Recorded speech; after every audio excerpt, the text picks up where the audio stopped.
Hey, Tilian, magandang gabi. Kamusta na sa Tilian? Mabuti. Paano mabuti? Hello po. May cellphone ka, wow. May cellphone pala sa Tilian ah. Ba't walang battery? Oh, may touchscreen ka rin pala. Yaman na Tilian ah, dalawa-dalawa cellphone ah. Matilian, hindi mo ba namimiss si JM? Gusto. Oh, yun, Namimiss. nanonood si JM. Yan, ayun mo siya, kausapin mo siya dali. Kaya kailangan punta dito.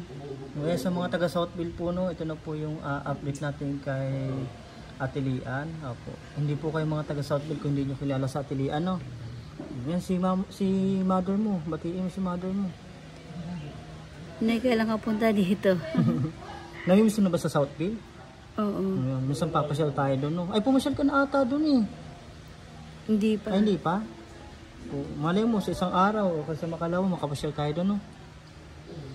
Nakakatuwa po sa Atilian, no. Ang laki na po na pinagbago mga kababayan, lalo po sa mga taga Southville, no. Ayan, i-compare niyo po siya doon sa nakita natin siya sa Cavite. Tapos ngayon talagang ang laki ng pinagbago ni Atilian.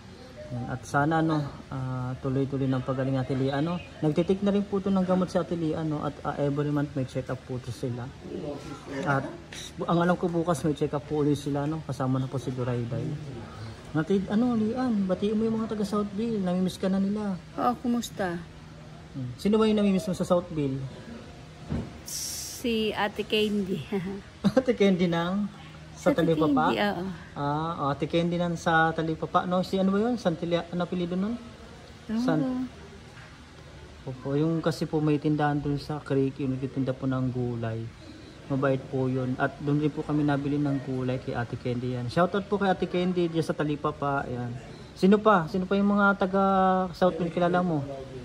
Si Ate Susan. Sino yun? Ate Susan. Yung may tindahan din? Oo. O sino pa? Ayan, shoutout kay Ate Susan. Yung mga manlimot mong hingaan, sila Kuya Japs. Sino ba yung manlimot mong hingaan Fred. doon? Si Fred? Oo. Nakakatuwa sa Atilian, tandang-tanda niya pa yung mga taga Southville. Nung nasa Southville ka, Atilian, di ba nung nasa Southville ka, sino yung mga, minsan pag nakikita ka sa na nakaupo, sino yung malimit magbigay sa ng pagkain? Ate Len. Ate Len? Ano bang block niyo? 19. 19 lot? 27. Oh, tanda niya oh. Opo, taga Southville pa kasi ito si Atilian, no? Doon po sa amin. At nawala to ng more than 3 years during pandemic. At hinanap po talaga to ng kanyang pamilya. At may nakapagsabi nga po na nasa Lucena to hanggang mapunta sa Batangas. At ayun na nga po, dahil po sa vlog ni Raymond Agos, isa rin po natin kasama sa pag-vlog, no? Isa rin po charity vlogger. Kinontak niya po si Sir Bench, tapos kasi nakita namin itong video niya doon sa post niya, nakakilala nga namin ito sa Tilian. At ayun nga po, at hinanap namin siya sa Cavite. Ang alam ko sa Dasma ata namin ito nakita si Atilian eh. Una, ayaw niya pang sumama kasi nga, pero kilala niya ako. Kasi yung nakita niya ako, tinawag niya nga po ako eh. Kaya nakakatuwa kasi yung pinipilit namin siya ayaw. Siguro 1 oras kami mahigit na nakikipag-negotiation kay Ate Lian para lang sumama, no? Nakatandaan mo yun? Oo. Bakit pa na-convince ka namin na sumama? Natakot ka sa barangay, no? Oo. Doon sa mga... Natakot mo kasi sa barangay, akala ko kunin siya kaya kaya sumama sa amin. At kung napanood din po yung video yun, 1 million views po yung kay Sir Bench, no?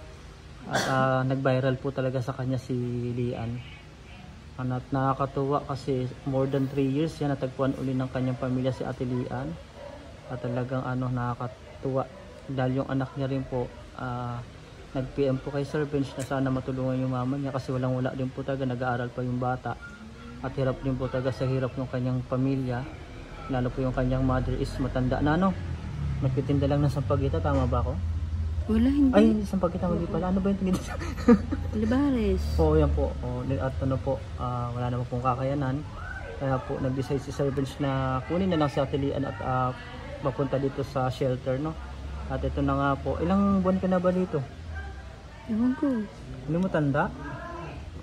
Siguro mga 4 months ka na, no? Palagay mo? Oo. Kaya nakakatuwa at sobrang laki ng improvement na Ate Lian.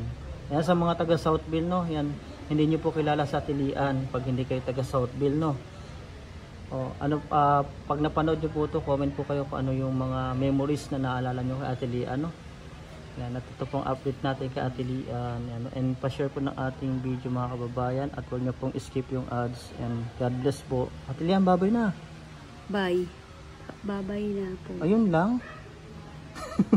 Walang energy. And God bless po.